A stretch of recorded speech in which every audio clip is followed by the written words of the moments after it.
Happy Pana Sankranti ବନ୍ଧୁମାନେ। ମହାବିଷୁବ ପଣା ସଂକ୍ରାନ୍ତି ଅଛି। ହନୁମାନ ଜୟନ୍ତୀ ମଧ୍ୟ। ସମସ୍ତ ଗୁରୁଜନମାନଙ୍କୁ ମୋର ଭୂମିଷ୍ଠ ପ୍ରଣାମ। ଆଉ ଛୋଟମାନଙ୍କୁ ମୋର ଯଥେଷ୍ଟ ସାରା ଆଶୀର୍ବାଦ। ଆଉ ସମବୟସ୍କମାନଙ୍କୁ ହାର୍ଦ୍ଦିକ ଅଭିନନ୍ଦନ।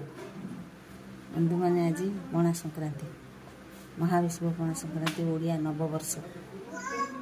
ଆଜିଠୁ ଆମ ଓଡ଼ିଆ ଲୋକମାନଙ୍କର ନୂଆ ବର୍ଷ ଆରମ୍ଭ। କେମିତି ଅଛନ୍ତି ସବୁ ସାଙ୍ଗମାନେ? ଆଜି ପଣା ତ ନିଶ୍ଚିତ ପିଇଥିବେ। ଆମ ଗ୍ରାମରେ କେମିତି ପଣା ପିଇବାକୁ ପଟକିଆମାନେ ଆସୁଛନ୍ତି, ଦର୍ଶନ କରନ୍ତୁ।